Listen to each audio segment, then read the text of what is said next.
What's going on, guys? Welcome back to Dime Dropper for another one of our 2021-22 post-game recaps. Before we get started, please make sure to subscribe on YouTube at Dime Dropper Podcast, Apple Podcasts, follow us on Spotify, and of course to follow us on all social media platforms at Twitter, Instagram, Facebook, and TikTok at Dime Dropper Pod. For tonight's episode, only got one game on the agenda. I will talk about the Lakers a little bit in their performance last night as well, and then we'll take the questions.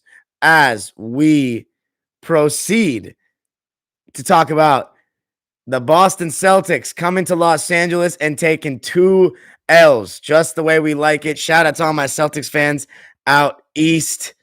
My Minute Men, my Minute Women. I had to rep the UMass sweater, but of course, not the Boston Celtics, because tonight it was a different Boston that showed out in front of the masses at the nameless arena. Oh my goodness, seeing the letters off that home of mine feels weird. Obviously, it's being blown out of proportion a little bit by some people because, it is the same arena and it's not the Boston Garden or an arena with a name that's not a name brand. You know what I'm saying? It's still owned by Staples. It's not the Rose Garden. It's not Madison Square Garden, Boston Garden, but it was the original name of a stadium that has in the 22 years it's been around, or 23, this being the 23rd year, a lot of history that's impacted me in my life. And I've had some of my best moments there too. So seeing the stadium without letters is interesting. But that being said, the game must continue. And tonight we heard some bad news that Paul George was injured and had an elbow contusion. And, that's concerning. But the fact that he tried to give it a go before the game and he was almost, he was trying to give it a go and it just wasn't going for him, tells me that it's hopefully not too serious. This was only the second game he's missed all season, and it was the first one that was actually due to the injury. We rested him against Sacramento, and you guys will remember I went to that game, and I was very disappointed about that. Jaylen Brown has still missed the last couple of games with the Celtics. He's had a tough year right now in terms of injuries, which you feel sorry for the guy because coming off the injury he had last season that caused him to miss the playoffs, it's part of the reason why this Celtics team is just hovering around that 500 mark and hasn't been able to really push forward. Because without Jaylen Brown, they're in a very similar situation to the Clippers in my eyes, where if they only have Jason Tatum, they have a bunch of inconsistent role players with very questionable basketball IQs. I think Al Horford is pretty consistent, and he has a good basketball IQ, but he's also 35 years old. So you can't really rely on him fully. Dennis Schroeder, you Laker fans know, we know very well how inconsistent he can be. And Marcus Smart, he'll always give you some effort, but his decision-making, and I'm going to talk about it in a second, it's still like, as if he's a young player and hasn't learned anything from all his mistakes in terms of his offense. His defensive IQ is great. At least I think so. But offensively, he still makes a lot of mistakes. But, Nicholas Batum did come back for the Clippers today, which was huge. Nico Batum is our second best player, in my opinion, because of everything that he does on the basketball court. And we really need him, especially without Paul George. Without Nico Batum, tonight he only played 15 minutes, but that's partially because he got a little ankle injury in the second quarter and had to come out of the game for a little bit. But he is important to our stuff. First quarter, though, I thought we came out with the right intensity. Terrence Mann started in place of Paul George, which I liked. You guys have heard me on live say that I want Terrence Mann starting. He started with the other usual suspects, Nico Batum and Marcus Morris Sr. starting today. And I thought that we did a good job of trying to get Senior going early and getting him those mid-post touches that he's so good at and he likes. And Senior's been playing a lot better lately. He's an X factor. You saw him against the Lakers. That was like his first good game in a little while. And then he played pretty decently the other night against Portland. But we said it in the playoffs last year, guys. Marcus Morris Sr. is the X factor for the Clippers. I know a lot of people in my Twitter spaces and different conversations I've had talk about we need to trade Marcus Morris Sr. And it's tough because he is the type of guy that when he's not making shots, he doesn't really offer much else. But when he is making shots, he's the only guy on this team besides Paul George, really, that can create shots outside of, I guess, Reggie Jackson. And I like Marcus Morris Sr.'s bag a lot more than Reggie because Reggie just falls in love with contested threes. And Senior's bigger and he's really good in the post. And when you got a guy that can hit contested mid ranges, that can be like a layup. And at times, it's like that for Senior. And I thought he did a pretty good job coming out of the gates, but I thought that we, at one point of the first quarter, force fed him a little too much and got stagnant. But I think that the Celtics did a really, really poor job starting this game. And I'm going to tell you guys why. I think that their energy, I know they were coming off a back-to-back, but the fact that they were able to push in the second half, and you saw a clear difference in the way that they were trying in the second half, shows me that the Celtics were just unprepared. Like I think they just thought Paul George isn't playing, and they've seen how poor we are without Paul George and just took us for granted. Like, they're coming out of the gates. Dennis Schroeder just waltzing up to his mid-range, coming off a screen. And I remember the first shot he took, it was like, his classic right elbow off the screen mid-range that we've seen him hit so many times. He missed. And I was like, okay, that's a pretty good sign. If they're not going to, because the Clippers, if you guys watch Clipper basketball, you know that the Clippers are very vulnerable to start of games. We have been starting out games very poorly, especially with Eric Bledsoe in the starting lineup. I think Ty Lue's done a really good job of making that adjustment that I've been calling out for since literally the moment we traded for Eric to bring him off the bench. And we'll talk about Eric's performance in just a second, but I think it's going to help us get off to better starts because I did not like the combination of Eric and Reggie in the backcourt starting games.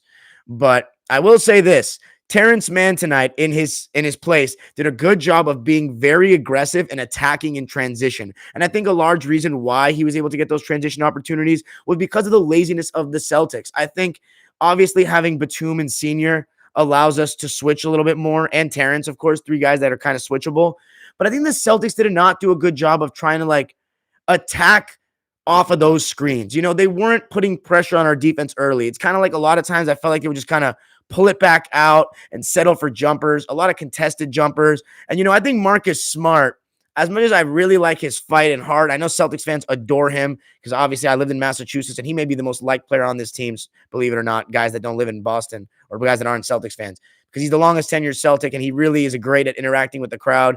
But this guy really thinks he's a better shooter than he actually is. I haven't watched too many Celtics games this season, folks, but he's averaging 11 points a game, which is his lowest since 2019, which was a very weird season. But you can also say it's his third highest scoring average of his career. That being said, he shoots 39%. He shoots 38% for his career, and he's shooting 30% from three. And this guy's coming out here just shooting every chance he gets when he's open. I understand keeping the defense honest, but Marcus Smart, to me, his IQ offensively is just not good enough. And I think that Jason Tatum, as I've talked about on several occasions, especially this season, we haven't really talked about the Celtics as much, but I did talk about Jason Tatum in the opening game against the New York Knicks and how he really takes bad shots. I don't think he did as much of that tonight at all, but he's still, to me, like Jason Tatum. You guys, I love Jason Tatum. He is a guy who I got his t-shirt, my first Celtics game, as a souvenir when I saw him play as a rookie because I saw potential in him. I know he's going to be a star. And I thought at one point, two bold predictions I made about him. I think he's going to be the finals MVP of a Boston Celtics team that wins their 18th chip. I'm starting to have some doubts though. But my second prediction was he's going to average 30 points at some point of his career. And I still stand by that pick. He's averaging 25 and a half right now, and he's 24 years old. Actually, no, he's 23 years old. He's turning 24 in March, I believe. And the thing about him is, though, sometimes I feel like he doesn't always set a tone on both ends of the floor. And I think that at times he can turn the ball over quite carelessly, similar to Paul George. And then he spends a lot of time complaining about it. And I just think that he often exudes poor body language. And it seems like Marcus Smart kind of takes the emotional and vocal lead of the team at times. And, this is just an opinion of an outsider watching, I saw a lot of Celtics games in 2020 when I was in Massachusetts. I watched a ton of games last year. As you guys know, they were one of our dime dropper teams. This season, not so much, but I can see similar issues when I watch the Celtics play as last season. And that tells me that it's not really a coaching thing. It's a personnel thing. And you look across this roster, Dennis Schroeder, not very high IQ. Marcus Smart, not very high IQ. Jason Tatum doesn't always set the best precedent in terms of IQ, attacking always. Although he did shoot 10 free throws tonight, I just thought that was a lot more late game stuff. And I thought that, he did attack a couple times in the first quarter, but I thought Ivica Zubac did a fantastic job protecting the rim. He had 3 blocks on Jason Tatum alone and 4 blocks in the game. But overall, the Celtics did okay in the first quarter to lead 28-24 after one. But I still just felt that we were right there. And in the second quarter, I thought that we really took over the game. And I think this is the quarter that ended up deciding the game. The Clippers outscored Boston 39-23. And that was mainly due to one BJ Boston. Brandon Boston Jr., BB and J. Put it on those boys. Put some respect on that guy's name. And I know Boston fans going to put respect on that guy's name because they got respect for that Boston. And they better respect the young lad, 20 years young, coming out here playing with the confidence of a vet. And I'll tell you how he got going. In the beginning of that second quarter, when we brought the second unit in, Isaiah Hartenstein, BJ Boston, Eric Bledsoe.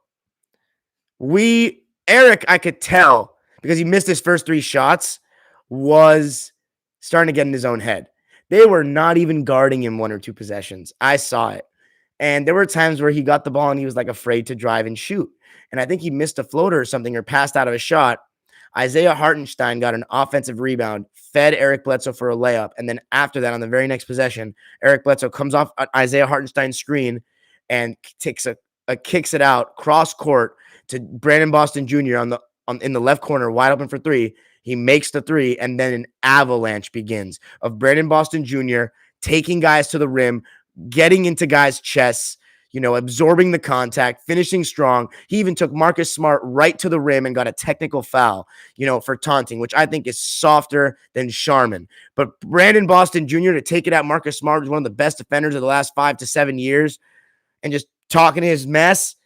I love that. I love that confidence from a young guy, going at one of the better defenders in the league. And then the Celtics, I would say they're not reading the scouting report, but who knows if Brandon Boston Jr. was even on the scouting report, because he has not played too many minutes this season. It hasn't been till I think the San Antonio game that I went to, which the vlog is up on the channel if you want to go check it out. Remember, I have a folder and playlist on my YouTube channel of all the Clipper games that I've been to this season. I've been to, I believe, 10 games now. 10 games this season, 9 or 10. And that game is on there. And that was his career high until now, where he went off in the second quarter, pulling up for 3. The Celtics players were not respecting that jump shot. I remember there was one possession, Robert Williams, the Time Lord, switched on to him, and he was backing off way too much. And BJ just stepped into that 3. And the Time Lord, I like the Time Lord a lot. I think that he's very athletic. I think he moves his feet pretty well for a big on defense. I think he's a good lob threat. But I think he does also make dumb turnovers. And I think that's partially because he has not had too much time as a Celtics starting center, and he always seems to miss games here and there. 6 turnovers from your center tonight, that's not good. A lot of those are travels. I think he had a couple offensive fouls, and a lot of these were in the first half. And in those first 2 quarters, and the Celtics turning the ball over 13 times on the road in the first half, that gives Clipper players confidence. And that's what you guys have to understand, Celtics fans. You guys did not come out with this, okay, let's just get a big lead early in the game, blow it up, and make them play catch up. Instead, you're letting our young players like Terrence Mann and Brandon Boston get confidence. Luke Kennard, who should be on the scouting report, maybe number 1 guy with Paul George out, he's coming off screens. And, you guys the Celtics weren't doing a terrible job chasing Luke Kennard off the ball, but I still think that they could have been a little bit more attentive on him and a little bit more aware of him. I thought that Kennard came off screens for a lot of good shots, and I love the green light that he was playing with. He was throwing him up there every chance he got. If they were going under the screen, he was pulling it, even if it was 2 or 3 feet behind the 3-point line. When they were closing out hard and chasing him down and trailing him from behind, he stepped into a couple mid-ranges that I liked, and even shot a beautiful right-handed floater in that second half. I thought Luke Kennard was great. 5 of 10 from the field and 4 of 6 from 3 for 15 points. We needed that boost from Luke Kennard, who has continued to be very solid this season, and he's starting to find his groove shooting the ball again, and we're going to need him, especially if a couple of games go by and we don't have Paul George. He was huge tonight, and it felt like he shot more than 10 shots, but 50%, 10 shots, I'll take that all day. And he probably could have shot a little bit more had certain other guys that we'll get to a little bit later shot a little bit less. But the second quarter, spectacular from the Clippers. The Celtics, at one point, I was just thinking to myself, like, These guys are not playing with any heart. A lot of Celtics fans went out to the game tonight. As always, the Celtics are extremely well supported wherever they go, and especially in Los Angeles, where a lot of East Coast people move out here because the weather is 10 times better than you guys in East Coast. Sorry, not sorry. And especially when the Laker ticket prices are, you got to use your whole month paycheck to go see them play. And in the 300 section, a lot of Celtics fans would obviously rather come to the cheaper alternative. So that's a big reason. If you're wondering why I didn't go tonight, that's why. One, slightly more expensive because of the demand of the Celtics tickets, and because, again, I don't sit in the nosebleeds for our 300 section for regular season games anymore. I just don't want to do it for the Clippers, that is, because I just think that the atmosphere is not good enough up there sometimes for Clipper games. And I've done it my whole life, And then the other reason is because my blood pressure gets raised like the Bulls game when it's too many fans of the opposing team. So I stay away from those until the playoffs where we represent no matter who's there. But anyways, great half. And that was ended by an incredible, by the way, shout out to the super chats. Kyoy 102, Collins Dang. Appreciate everybody in the super chats in the live right now. Apologies to the Spotify and Apple podcast listeners for me stopping in the middle of that, but I got to thank my guys. Super chats are turned on if you want to drop $1 or a dime. I see a lot more people in the live tonight than this season, which I really appreciate. We need to get the algorithms back. If y'all ever see my videos on your feeds, even if you can't watch them, make sure to just give us a view, give us a comment, maybe give us a like. Even if you're a Laker fan or a Celtics fan and you see one of my Clipper vlogs up there, let's get back in the favor of these algorithms, guys. Let's get back to getting those 1,000 view reaction videos. We need to build this channel because we need to know what's going on here at Dime Dropper. We're trying to bring up the hardest analysis, the facts, the eye test, from a person that's been around the game, and of course the history of the game. But let's go back to the Clippers. Brandon Boston Jr. ended the half with a ridiculous turnaround splasher from around 32 feet to end the first half. It was ridiculous. And that gave us some great energy and momentum going into the half. 63 points allowed to a Paul George-less and Kawhi-less Clipper team if you're the Celtics. That's just shameful. And that's the reason why the Celtics lost this game tonight. Third quarter, we went up by 20 because Marcus Morris Sr. started to get hot. And, Nico Batum had an injury scare, hurting his ankle. But thankfully, he came back in the game. Ivica Zubac, I thought, was really solid tonight on the offensive glass. He got 2 offensive rebounds, but 10 rebounds overall, 10 and 10, double-double. He had some nice putbacks, a couple of those in that third quarter. And the Celtics did make a push, though, and this is where I thought that they turned the corner, was like in that second half of the third, where Marcus Smart and Dennis Schroeder started full court pressing us. And you seldom see teams in modern NBA go full court press for, the tires them out or whatnot. And you see that a lot more in older basketball. If you guys remember watching the how Kobe lost his 2 finals video that me and my friend Oceans did, Detroit Pistons putting down that full court press in the 2004 finals.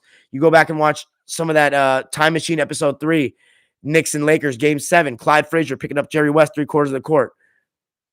Celtics went to that and were causing a good amount of turnovers. We had a couple near 8-second violations, and it was Marcus Smart and Dennis Schroeder. And the thing about Marcus Smart and Dennis Schroeder, as I said before, their IQs are not great. They'll take some contested, in Marcus Smart's case, contested jumpers that they don't need to be taking. Smart will take the first 3 he can see, even with 15 on the shot clock, when he's like, dude, you're really not that good at threes. Like, I know you can make it, but like a lot of NBA players can make it 1 out of 4 times or 2 out of 6 times. Maybe you can work and get a better shot than that. Dennis Schroeder is not a great catch and shoot player. I know this because I watched him play last season every single night. He is much more comfortable getting downhill and getting to his right hand and coming off screens and getting to that right elbow, sometimes even left elbow, but preferably that right elbow. He's not great catch and shoot. He'll make 1 or 2 here and there, but he's shooting like 33% from 3 this season. He's just not very comfortable in that scenario. And a lot of times he hesitates when he shoots. And it's like classic anyone that's played basketball. When you hesitate, when you're wide open and you shoot in a second or 2 later, when a guy is much closer to you closing out, you usually miss that shot. He made 1 of those late in the game today, but shit, the sun shines on a dog's ass some days. Lucky stuff happens. He is not a great catch and shoot player, period. But he did a good job putting pressure on in the full court with Marcus Smart, and that was causing turnovers, especially for Reggie Jackson, who's getting way too careless with the ball. But thankfully for the Clippers, they ended the third quarter well. because of some nice takes of the basket by Eric Bledsoe, who finished with an and one as well late in that third quarter. And then Isaiah Hartenstein made a really nice pass to a cutting Terrence Mann who caught Marcus Smart falling asleep on the baseline for a dunk. So we led going into the fourth quarter by 9 points. And in the fourth quarter was a roller coaster. I thought the Celtics continued to fight and showed a little bit more heart. And Jason Tatum in that late third quarter and fourth quarter started to get going. But I don't know, guys. This is just my opinion. But, LeBron and like various guys I watched when I was young used to play like 38 to 40 minutes a game. I'm looking at how many minutes Jason Tatum's averaging right now, and he's averaging 36 minutes a game. I think he should be averaging 38 to 40 minutes a game. I know people don't play 40 minutes in this NBA anymore, but I think he should be averaging at least 38 minutes a game. He's 24 years old. It's like, if you're not, like, he's only going to get like rested, and they're going to only be more conservative with this guy's career as it goes on. If there's any time to like play a lot, I feel like there was a large stretch in that second quarter where Tatum was not in, and in a situation where Jalen's not playing, I think you got to be like a little more like taking these games a little bit more seriously. I know he's on a back-to-back, so maybe that's why, but like the Celtics got blown out last night. They sat out the whole fourth quarter. I don't know, 36 minutes. There was a large stretch. Like, that sounds like not much, sitting only 12 minutes, but when you watch these games and you see 20 minutes of real time go by when the guy's on the bench and the commercial break on top of that, it's like, I don't know.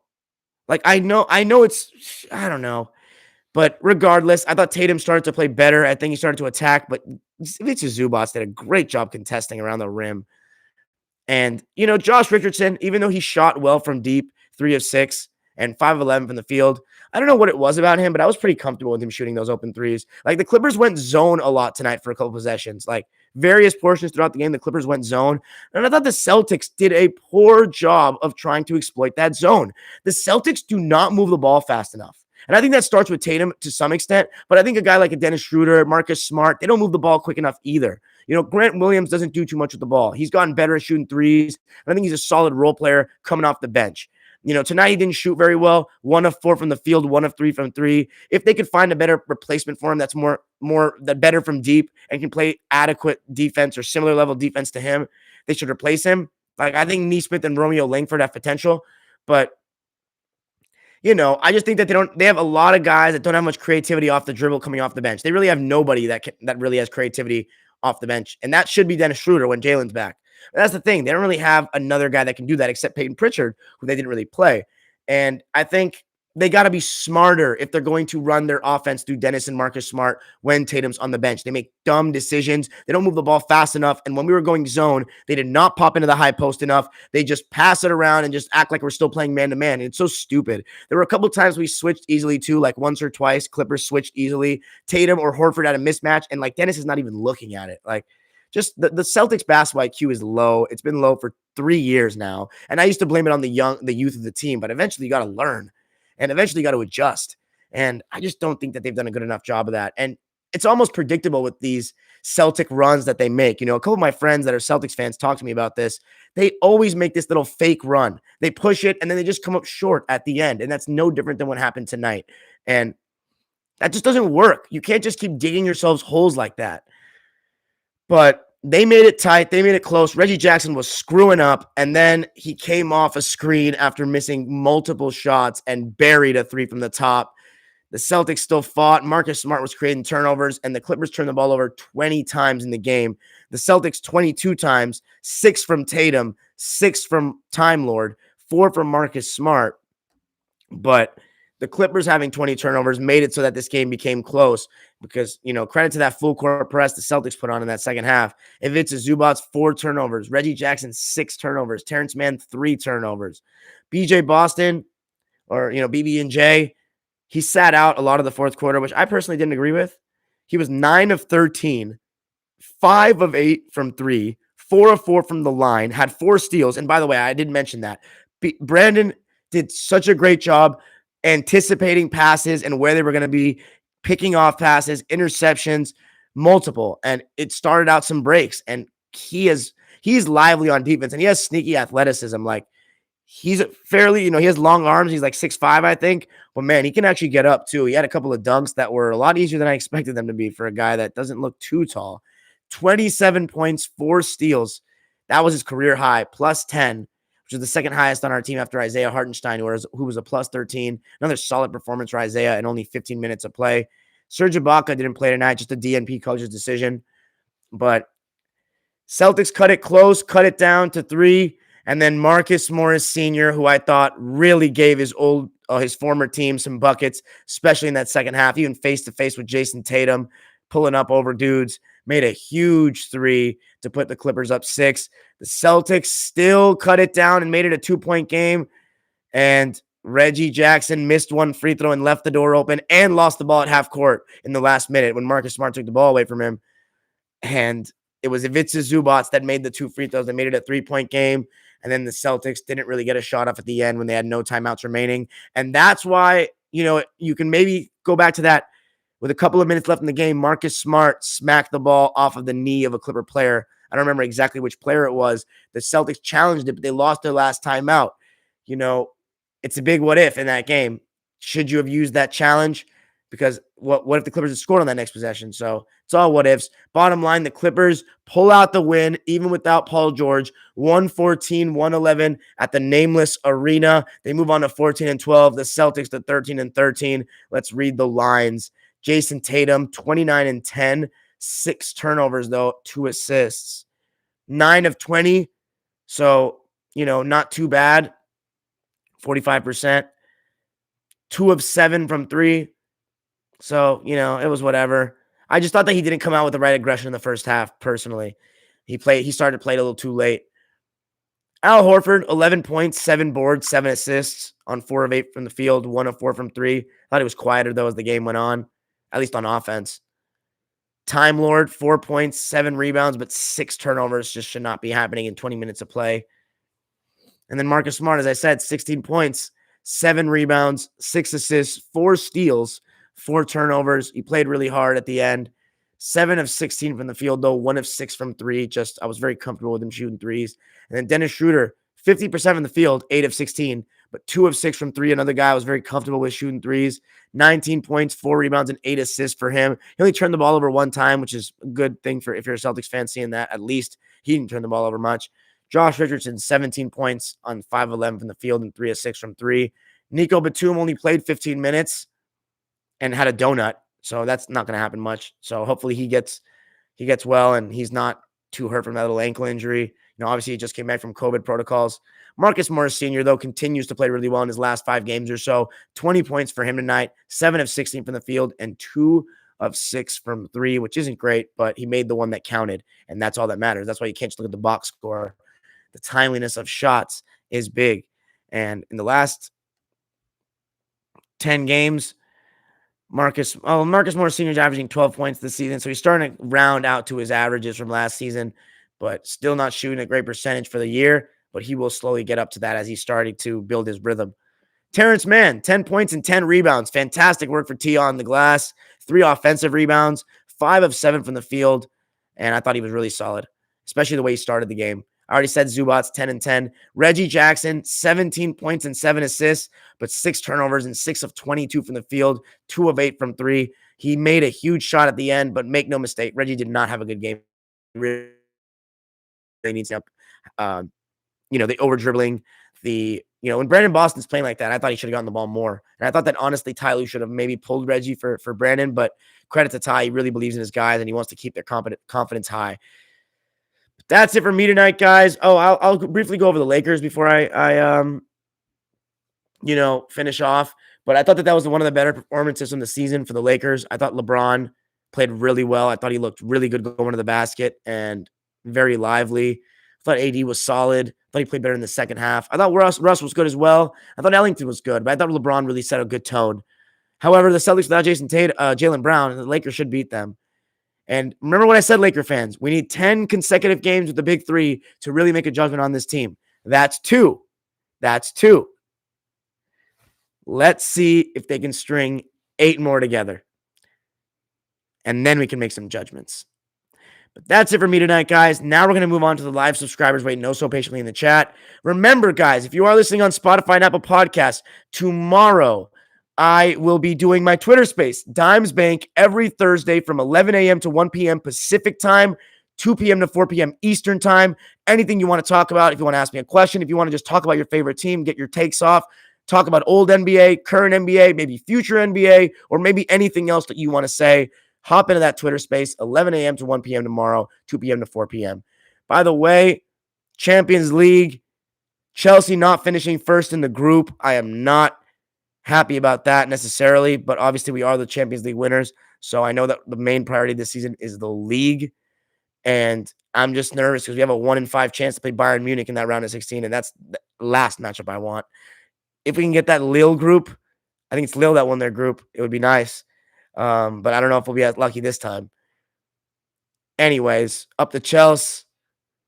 It's going to be an amazing race down the line this season, guys. Man City, Liverpool, and Chelsea. It's going to be an incredible race. The highest quality I've seen in the Premier League in my time watching. 3 of the best teams in the world. 25% of the Champions League round of 16 is made up by the Premier League. So, tells you a lot. Anyways. All right, guys. Let's go to the live subscribers. Wait, no so patiently in the chat. Super chat's turned on if you want to drop $1 or a dime. 30 minutes and peace. Shit. What's up, y'all?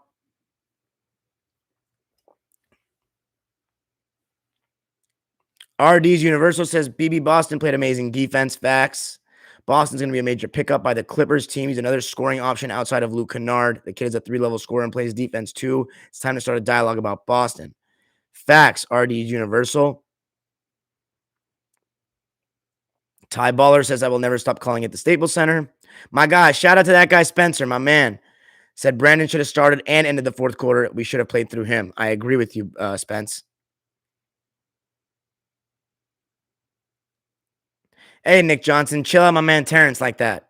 Boston is better than Terrence Butterfinger's man by far. Relax. He's a better scorer than him, but come on.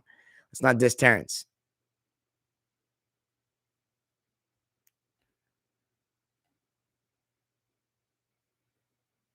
Spencer says we need a better guard rotation, picking either Reggie or Bledsoe, not both.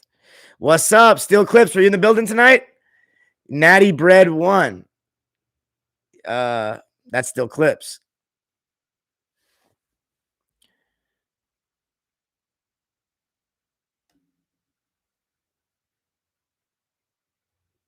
That guy Spencer says adjustments for this Clipper team is playing harder and moving the ball with movement. Facts. Enrique Rodriguez says it looks like a Celtics fans takeover in Staples. At the end, maybe.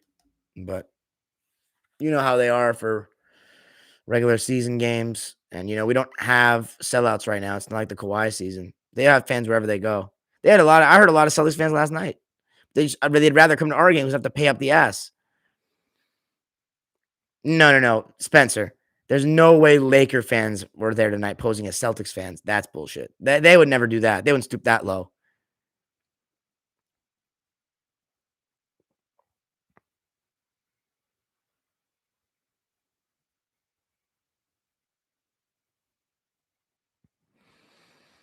Mac Minshew, shout out to my boy Mac, my brother.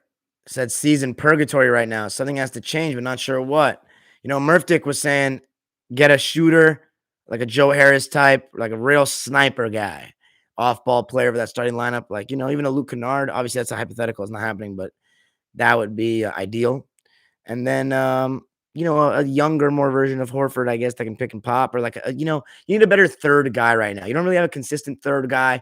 You look at, you used to have Kemba Walker. You used to have, and I'm saying the Kemba Walker of the 2020 season.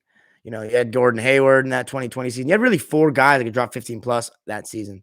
That's part of why the Celtics were good. I think we underestimated that they had 4 guys that could put up 15 to 20 points without a problem in that 2020 season. And I think the strength of the East has just gotten better since the Celtics were finishing first with Isaiah Thomas in them in 2017 and 18. But I also think, Mac, I think a lot of it is health, dude. Jaylen Brown needs to be healthy. It's like, you're not going to build chemistry with Jason Tatum and Jaylen Brown as a duo that's going to try to take you guys places. They're not playing.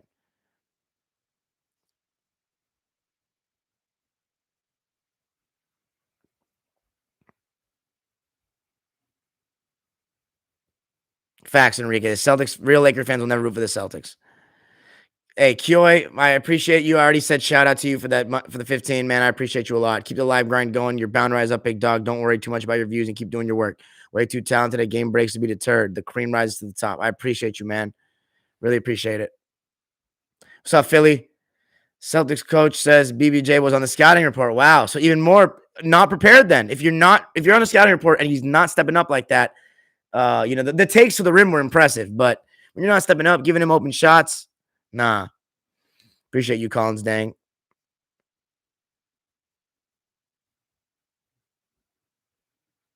Ash White, what's going on, my guy? Says Sierra Canyon, BJ Boston-esque shot. See, he went to Sierra Canyon? So with Sierra Canyon, man, everybody wants to go there now. In Chatsworth, I've never heard any of my friends say they're going to anybody. I've never met anybody that went to Sierra Canyon. Even though I've lived here my whole life, and I've heard almost one person from going to every school, but I've not heard Sierra Canyon. Zubats clutch free throws at the end. Facts. Natty Bread, or my boy Steel Clip, says Reggie 6 turnovers on 7 assists, inexcusable for the primary ball handler. That's the guy you be getting on. I see Steel Clips, and for good reason, because his IQ is really bad, and point guards need to have better IQs than that. But I feel like that's your guy. Some people use Zoo as their guy they get on. I don't really have a guy that I get on. Yeah, Scipio. Tatum's finishing around the rim is inconsistent, and it has been since his rookie year. It's something that he's always struggled with. He's gotten better at it, but he still is not elite in that department for me, especially for how big he is. Would I trade Boston, Kennard, and Bledsoe for Wall? What?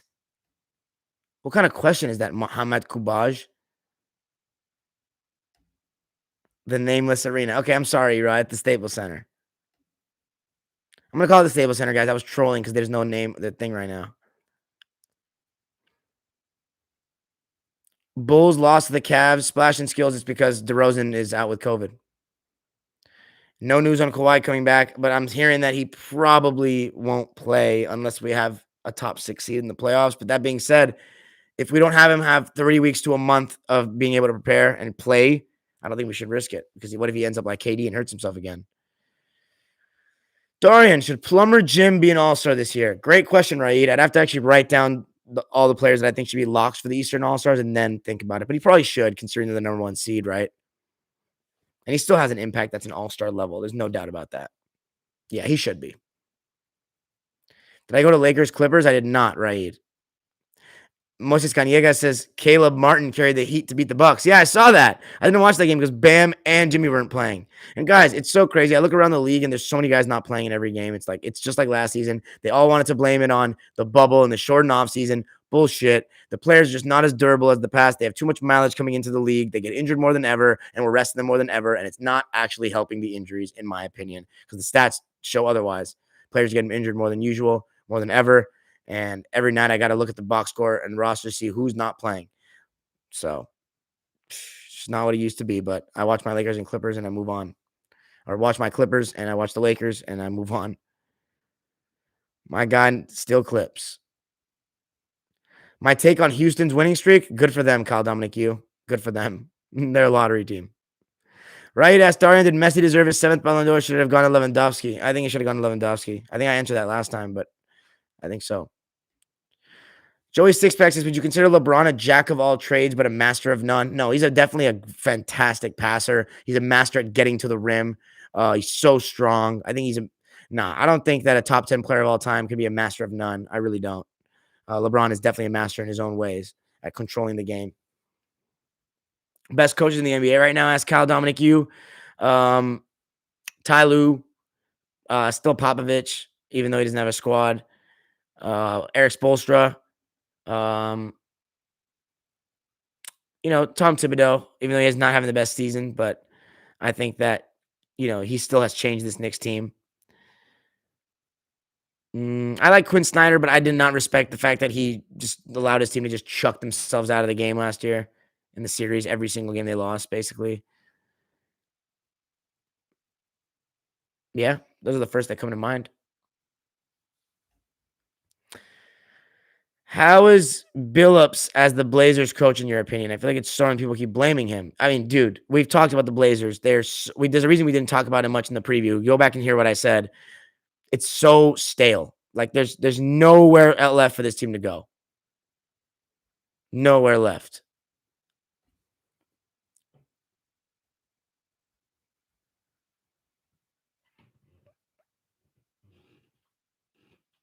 Darian, is Frank Vogel being unfairly scapegoated? Asks Raid.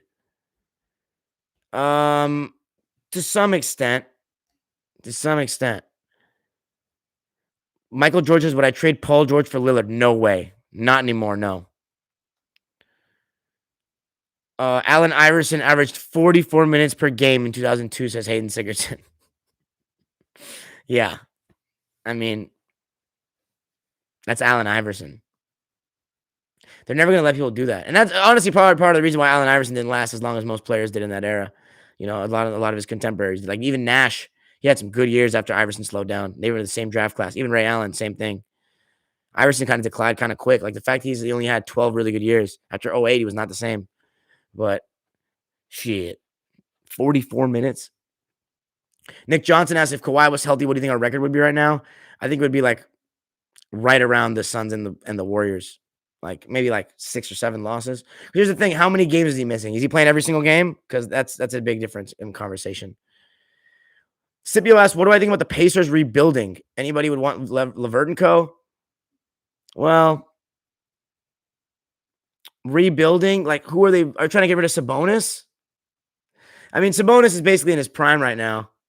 Malcolm Brogdon the same. Can Sabonis not be the best player on a playoff team? Is that what we're saying? He can't even be the best player on a playoff team. TJ Warren's not. I thought they were going to wait till TJ Warren came back, though. But I don't know.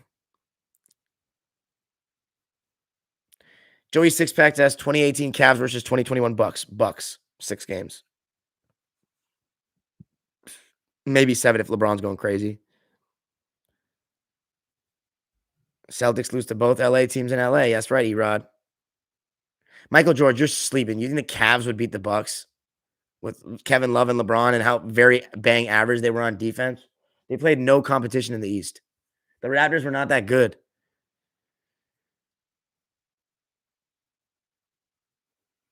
Kyle Dominic, you says Chuck blamed AD instead of Frank. I think everyone deserves blame. Everyone, to some extent. Spencer says Marcus Smart doesn't fit Boston, in my opinion, anymore. Why not, Spence? Raid asked Darian, if Kawhi never got hurt, do you think y'all beat the Bucks in the finals?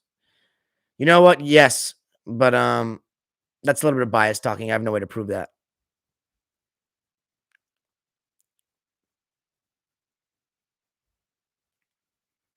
Scipio, I've been saying that you're asking, does it make sense for CJ trade for Ben Simmons? I said in the preview, I don't know if it was a preview or some of the lives, I said, I think this Ben Simmons should be traded for CJ McCollum straight up. But it seems like, I don't know why the Sixers wouldn't take that, but I think it'd be great to put Dame next to a defensive player.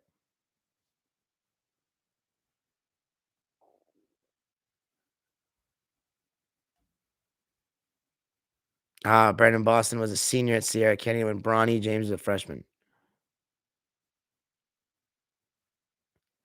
Brooklyn lost tonight, Spence, because KD didn't play. Is Harden exposed this season? I mean, I guess, yeah. For what? Like for being what? Steve Blake, not better than Kennard. Michael George, no. Not for me. I think Steve Blake had some good fight to him, but go watch that 2011 series against the Mavericks that you guys lost and go tell me Steve Blake over Kennard. Right? Asked Darian, what playoff series do I think was Kobe's greatest? Well, I haven't watched all of his playoff series, so I can't. I think his '08 series against the Spurs was ridiculous. Absolutely ridiculous. I think any of his Western Conference series in '08 were like next level. Totally next level. Dime, would you attend the Super Bowl if the Rams get there? Asked Jonathan Jacob Q. I really have thought about it, man. I really do. I really want to. It was a good win this weekend, but the Jags suck. I still haven't gone to a game, man, at SoFi. Oscar Rangel says it's AAU games wearing them out before they get to the NBA. I know. I've been said that. And I think that a lot of them don't have a very strong foundation. As you heard Tim Grover, Michael Jordan, and Kobe's trainers say, a lot of guys just doing resistance bands, not enough weightlifting. Got to build that foundation. You got to know how to land with that weight.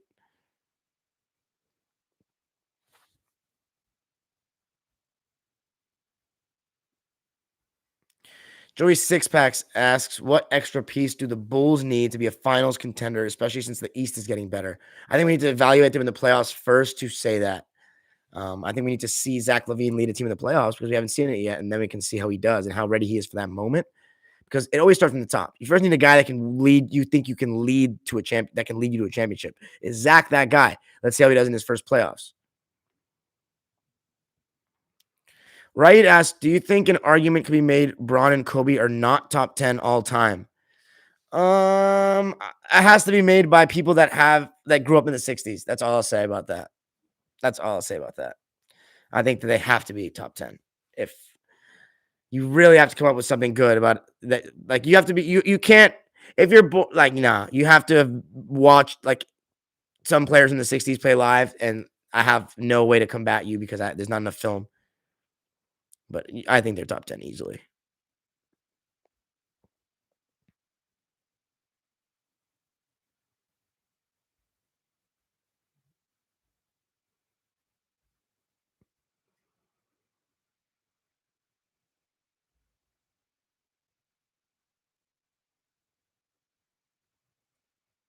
Hayden Sigurdsson says Billy Donovan's one of the best coaches in the NBA. Okay, Billy Donovan, he's having a great year the way he's doing it. Darian, after the bronze sexuals, which player's fan base do you despise the most? I think Curry or Harden. Probably Curry or Harden.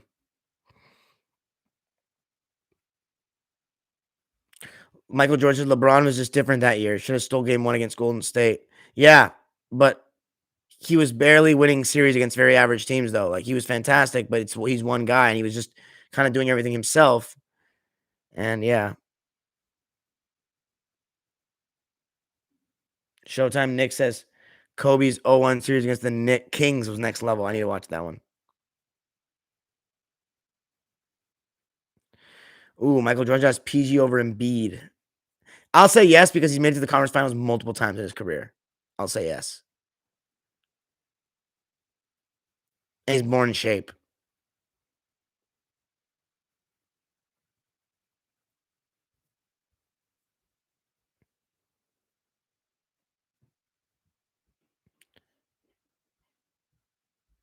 Showtime next is Kobe and 0-1 against the Spurs. Spencer says Smart, Tatum, and Jalen get very crowded because all three haven't determined the complete roles. In my opinion, Jalen is the leader vocally and in his game, but Tatum is second, doesn't want to share. Blake Howe says Tim Dunk first. Oh, Michael Jordan says PG or Jokic. Jokic. Prime Mello or Prime Butler? Jimmy Butler? That's a good question because I think Jimmy Butler comes to play more and he plays better defense. But I got to go with Carmelo Anthony. He's just too talented. And he was talented for a long time. I think he had an amazing 10, 11-year stretch. Jimmy Butler, he burst onto the scene 14, 15. So he's had like, this is going to be like his 8th really good year. But anyway, guys, that's it for me tonight. Peace out. I'll catch you all on the next live. Peace. Thanks for joining me.